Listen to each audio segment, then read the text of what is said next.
And I want to go ahead and dive into this really exciting interview with Neptune Mutual because they're covering a really important part of the space. And we come back to this conversation of whether or not we're really ready for a new bull market. One of the biggest issues in DeFi is the consistent hacks, consistent exploits, and consistent issues that arrive with interacting with DeFi protocols and still with centralized finance players. We saw what happened with BlockFi, Celsius, FTX, all these names over the past couple of years. So it's good to make sure that you've got that insurance and that protection. So let's go ahead and dive into this interview with Neptune Mutual. All right, everyone. So in today's sponsored interview, I'm sitting down with Edward Ryle, who's one of the co-founders of Neptune Mutual, who's aiming to build a leading insurance protocol in the cryptocurrency space to protect those who have exposure to not only DeFi protocols, potentially also as well centralized exchange players like Binance. Edward, I'm really happy to have you on here today because I want to spend some time to talk about why it is so important what you guys are doing in this space.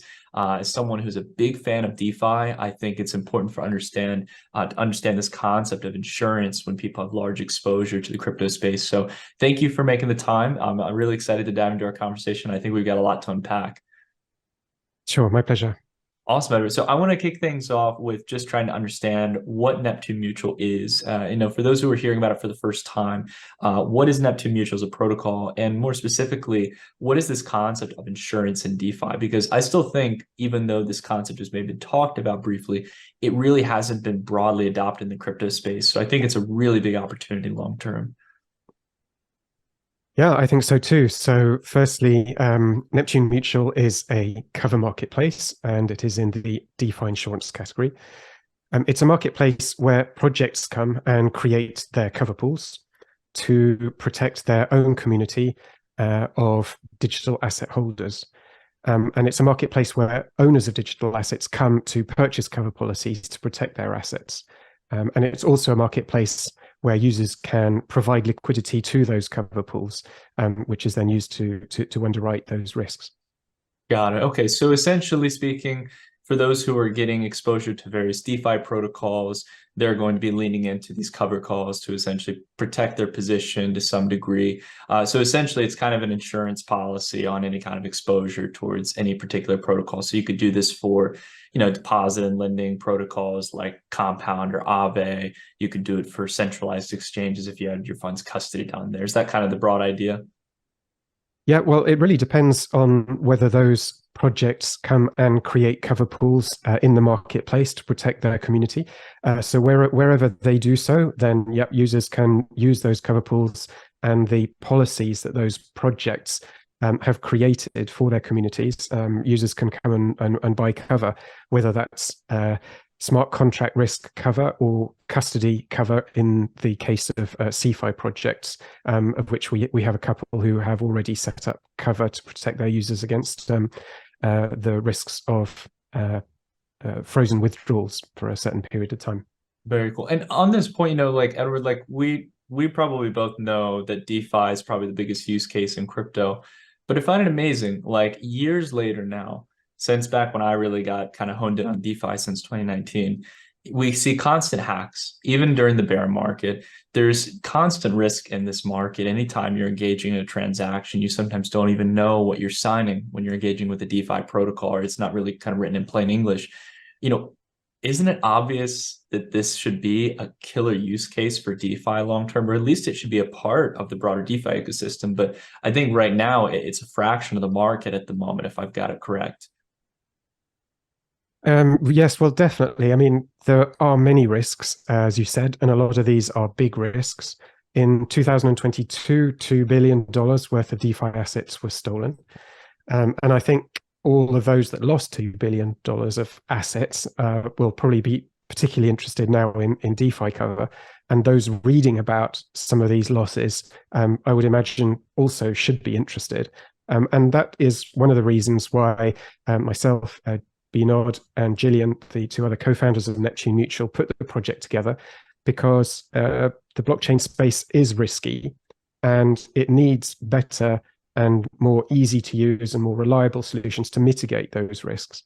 Yeah, I'm curious to kind of ask you as well, like, why is it, right? So far, people haven't been really taking these positions. You even still sometimes have like some pretty big LPs who haven't opened positions yet on some of their positions in say Uniswap or other AMM protocols. I'm really curious to hear what's kind of the biggest hesitation or maybe misunderstandings that people have around insurance. And I'd love to even kind of follow up on that with asking about like what can the average cost be, for example, for someone? Let's say I'm a large player, I have a huge exposure to compound, and I have a stablecoin position of DAI or USDC on there. What's that average cost going to look like on an annual basis, or how much will it kind of eat into maybe my yield that I would generate on the protocol? So answering the second part of your question first in Mm, relation to the price of cover, in the case of the marketplace, users who come and have a look at our application will find that there's a floor price and a ceiling price for cover policies. And so the way that works is that the price is dependent primarily on utilization of liquidity of that particular cover pool.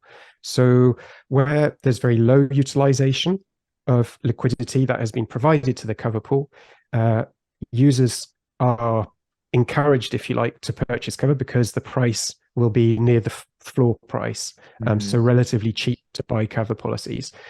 Where the capital is used up in that cover pool towards 100% utilization. So those cover policies become more and more expensive and go towards the ceiling price.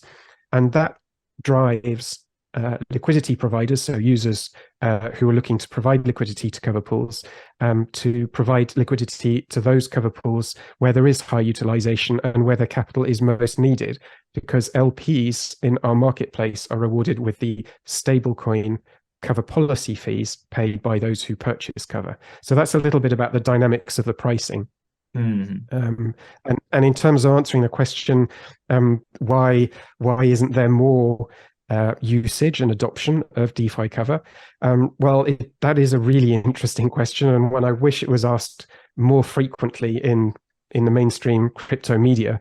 And I guess there are a number of points around that. I suppose the first is that DeFi insurance protocols need to do a better job of creating scalable models that respond to the needs of users Mm. in a way that is kind of reliable and fast. And at the same time, users need to be asking themselves two questions, which is how probable is a risk, and what is the consequence, and how much pain am I going to suffer if that risk occurs? And that mindset is something that people are used to, not necessarily in blockchain, but they're definitely used to. So when you get in a car, you put your seatbelt on. Why do you do that? Because the consequence of not putting your seatbelt on is getting wrecked through the windscreen in the That's true. case of an incident arising. And you don't want that to happen. So the question you need to ask yourself is, how many digital assets do I have at risk? What's the probability? And should I put a seatbelt on my digital assets? And when people start asking those types of questions, I think we'll see DeFi insurance grow enormously. Yeah, I think to that point, it's such a minuscule cost for such great protection over this asset class that either usually generates really great yields or has this future growth potential. And for me personally, I have to say, like, we used to kind of focus on bringing users into the DeFi sector. We had an application that integrated into Compound, and I was looking for solutions like this on the market. It's so imperative to have this kind of option, especially for the everyday person who really the first question we would always get asked is, do you have FDIC insurance? That would be the first thing people would ask because people, especially know in crypto, out of any market, you've got to be careful and make sure that there's some kind of cover policy that's going to protect you. But speaking about that, you kind of mentioned the term risk a couple times. And as you mentioned, it varies across the crypto space. The way that someone interacts with Compound as a user could be very different from Uniswap. Sometimes funds are within a smart contract. Sometimes you're just interacting with a contract. So I'm really curious to hear from you, what types of risks can be covered in the marketplace? What can you get covered calls to protect essentially? Maybe some examples would be kind of cool to see how it might look for a couple different DeFi protocols. Sure. So we have, firstly, two different types of risks that are covered at the moment in the marketplace. And those are custody risk, and those have been created, those policies have been created by CeFi projects that want to reassure their community in a way that is very difficult for them to do by themselves. Mm-hmm. So by creating a third-party cover pool where the payouts are determined by a third party and the amount of protection is clearly defined by a third party, it's much easier for them to build brand resilience and protect against liquidity runs on their exchange by placing that cover as a third party. So we have OKX Exchange and Binance Exchange custody risk policies, and that's obviously for custody cover. On the other hand, we have smart contract risk, and we have a whole number of different cover projects that have cover policies available in two different types of pool. One is dedicated and another is diversified. And I can explain, there's plenty of YouTube and video tutorials that we have which explain the differences between those pools. But custody and smart contract risk are the two main types of risk. But what I would say is that we are a marketplace, so it is the cover projects that determine what types of risks they want to cover and how the policies are written.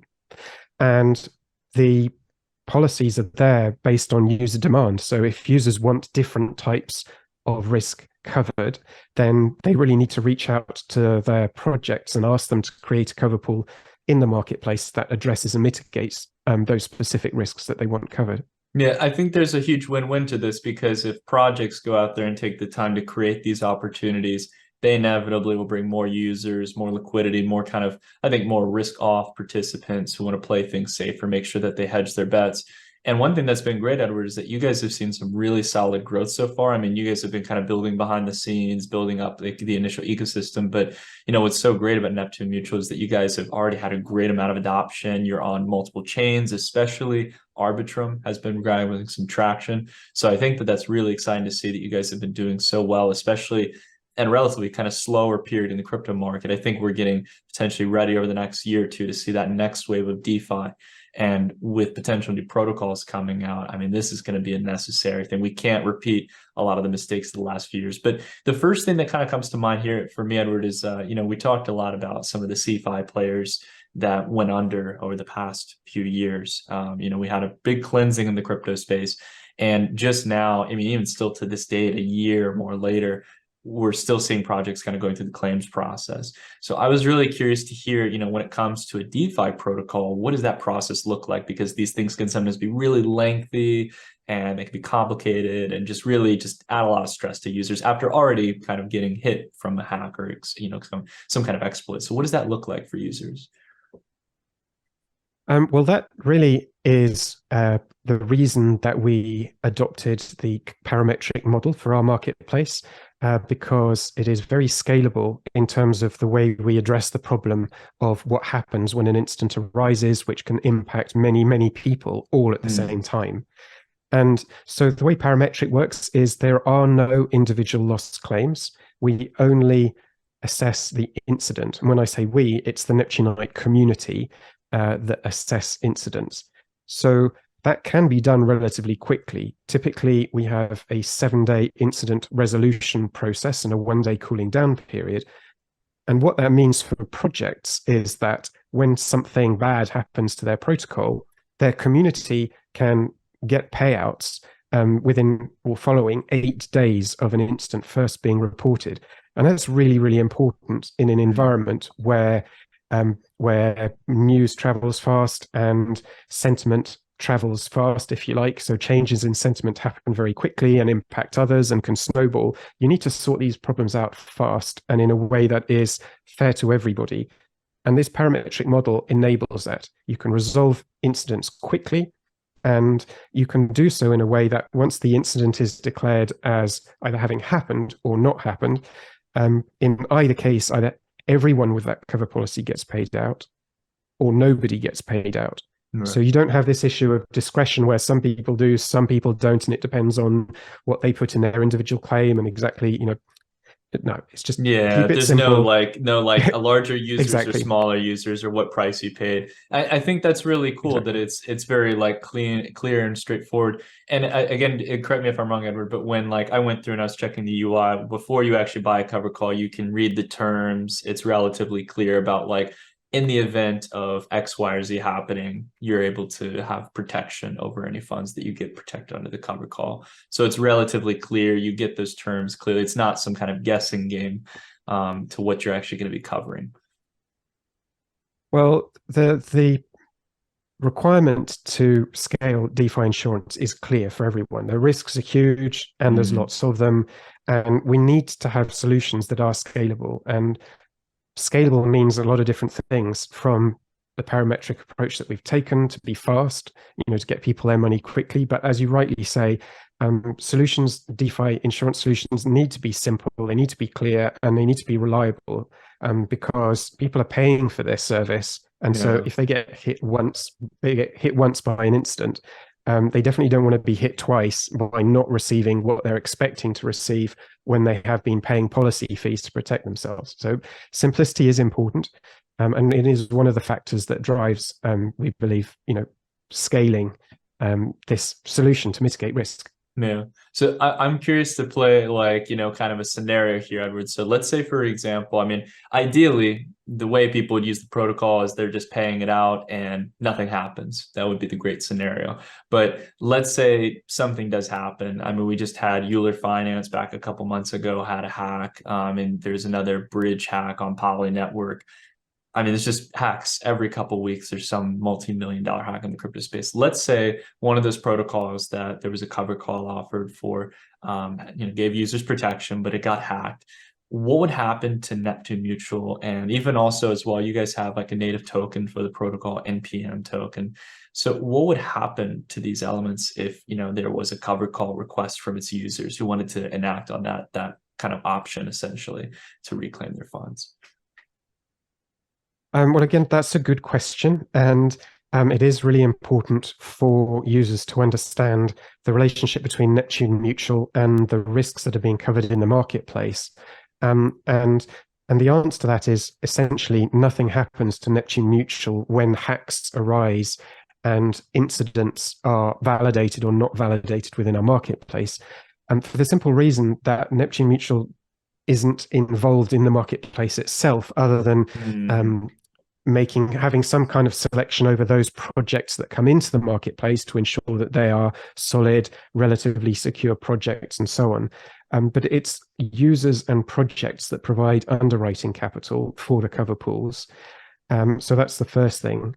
And the second thing is that our token doesn't play a part in the transactions within the marketplace, in the sense that policy fees are paid in stablecoin, and payouts to LPs are paid in USDC stablecoin. So that's an important element for us of financial stability within our own marketplace. So that's to say the Neptune Mutual token, the NPM token, doesn't influence and isn't influenced by what happens in the marketplace. So that is really important and is a differentiator between ourselves and some of the other players in the marketplace that are more hands-on in terms of raising and taking underwriting that risk. capital with their tokens. Yeah, Exactly. they can exactly. They're more exposed directly to it. I think everything, essentially, from my understanding, of course, there's the governance process, but essentially everything, once a new cover call is deployed, it's done through smart contracts. It's in a decentralized way.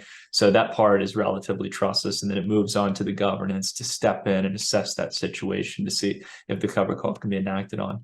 I wanted to kind of ask you a two-part question, Edward, because I mean, really, as someone who's been following this industry, I first found out about Bitcoin in 2011. I really, however, got really invested in the space in 2016, 2017. And with DeFi now, I feel for the first time we have like a really cool use case outside of just store value. It's now being able to take these digital assets that have fixed or deflationary supplies and using them as digital kind of commodities or collateral to go out and do incredible things and potentially bring in more stablecoin liquidity and do things that we can't even imagine here today on our call. But I'm curious to ask you, from all the hacks that happened over the last few years, what has been learned from these centralized exchange hacks, DeFi hacks, and also as kind of a second part to the question, from what you guys have learned over the past couple of years building this protocol, how are you preparing for the next couple of years? I'm kind of curious to hear whether it's a roadmap or like just your guys' vision long term. How do you see Neptune Mutual standing out and really becoming the Uniswap equivalent for the DeFi space when it comes to insurance? I think that's a really big goal long term, but I think it's something that's desperately needed. So the first question, I think the learning points over the last 18 months or so, perhaps I'll maybe simplify the answer, which is that I think it's really important for projects and users to understand that there's a difference between approaches that lower risk, which are really important, like getting smart contracts audited, having penetration tests, doing all the sorts of things in terms of security that you would hope and expect projects to do, and mitigating risk. They're two different things. So we talked about seat belts earlier, and when you get in the car and make that decision, should I put a seatbelt on? You don't say, has this car been audited? Do I know that the brakes work correctly? You don't say, do I trust the driver? Is the driver, a safe driver?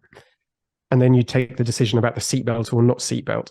Those things are separate. So you would hope and you would want the car to be audited. You want the driver to be a safe driver, but that's not going to stop an accident happening. No. So accidents happen. And so lowering risk and mitigating risk are two really different things. And I think it's really important for all projects to take that on board. You mentioned Euler, and I think, Euler were particularly, how can I say, they were naturally upset about the fact that their smart contracts were hacked, given the quantity of audits that they put in place. Yeah. Now, all credit to them, they also had insurance, so they did both lowering risk and mitigating risk. And I think that's a lesson that everyone should have, which is you need to do both, because just lowering risk by itself, not having a seatbelt on, it's a really dangerous approach. So that's the first thing. The second thing is how can we drive growth? And I guess there are various answers to that. Firstly, we have an epic tech team led by our CEO, Bynod, and they just keep executing on new projects literally every month. So they rolled out a bridge UI for our users last month. This month, we've launched on BNB. We've launched an NFT loyalty program, which is going really well. We're planning on launching on more L2s, and we're having lots of conversations with new L2s. We have a massive NPM emission reward program for LPs, which is coming out in a month or 2 months' time with vote escrow NPM. We have liquidity gauge pool. So the tech team are building and executing, and I think that's really important. That's to say, just keep building, keep delivering new projects in order to drive growth. And we are, now that we have a lot of these projects out there in the marketplace, and we have some traction, the marketing is now building in order to make people aware of all these projects that we have coming into play. So hopefully that answers the little bit about the second part of your question. That's awesome to hear that you guys have such good velocity here in the bear market, because unfortunately so many projects slow down during these periods of time. But I always like to focus in on projects that are accelerating, they're maintaining good consistency, they're delivering updates on their projects, doing more biz dev. But outside of that, as well, as you said, a big part of it is that education piece, because it is great that a lot of protocols, and I hope it'll get to the point where not only these protocols offer the covered insurance, but that through their user interface, through their ways that they interact with their community and their users, that they will, not essentially push, but they'll essentially inform people that this is a risk, and you cannot just essentially lower risk, but you can mitigate it. Essentially making sure that if people want to pay it, here's the terms, it's clear, this is the protection you get if everything goes south. And I think as that happens, you guys have built the foundation. It's just a matter of time, over the next, I think, year or two, as this space kind of starts to mature and evolve, and people realize, as they deploy I think a substantial amount of capital. A lot of recurring users will come back who were hacked, who lost funds, who took excessive risk. They're not only going to come in with, again, that idea of lowering risk and trying to be more street smart, but if they have that path forward to just completely mitigate the risk, I think that that is something that people will be willing to pay for. But yeah, Edward, this is a wonderful conversation, man. I was just curious, like, we always try to, at the end of the interview, for people who've made it this far, they're obviously interested in what you guys are doing. I'm personally really interested as well. I want to keep up with it over the next coming months and years. I was curious, for those who may be interested, where would they go to learn more about Neptune Mutual? I know that there's a couple different resources, maybe like the website or Discord. Sure, we're on most of the social media channels, obviously. So as you said, Discord, Twitter, Telegram, but definitely follow us on YouTube. So we are ramping up the amount of tutorials because, as you rightly said, education is really, really important. There is lots to understand. And so we are doing our best to produce more and more YouTube content. And that's really one of the channels which we hope to expand over the coming weeks and months. We've already started, and that's just going to build. So if you follow that channel in particular, then that will be a great starting point to get to know us and get to understand what we're about, and as a starting point to joining our community. Yeah, man. And I have to say, if you guys haven't already, I'll leave the link down below in the description to the YouTube and Discord. As Edward mentioned, I recommend you check out the YouTube content. They've been kind of doing a refresh on it recently, but I mean, even the prior videos that you've done, Edward, are awesome, man. He's got a better studio setup than me, so I'm a bit envious. But Edward, I just have to say, it was a really great conversation. I think this is so needed in the space. I'm really keen to see more people bring adoption towards what you guys are building and starting to implement it in their kind of DeFi strategies. But it'll be interesting to see really like what kind of covered calls will be able to be open over the next coming years. I think what we have now, you guys have covered a lot of the space, which is awesome. But I'm interested to see what kind of protocols are going to come out. And with that innovation, you need to have that kind of mitigation of risk on the side as well, which is where you guys come in. I think that's great from a business development standpoint, and it's going to give you guys a lot of room to grow. So I'm keen to have you back on the channel, or maybe talk to Byron as well, or other team members on the team, and definitely keen to continue tracking what you guys are doing down the line. I really appreciate you coming on, man. Well, thanks. It's been a pleasure, and we'll definitely make a date, put another date in the calendar, and we'll check in with you perhaps later on in the year, and we'll see how things are progressing. But hopefully, like you say, adoption's on the up, and it's a really, really exciting sector with, I think, huge growth potential. So yeah, looking forward to it. Awesome, Edward.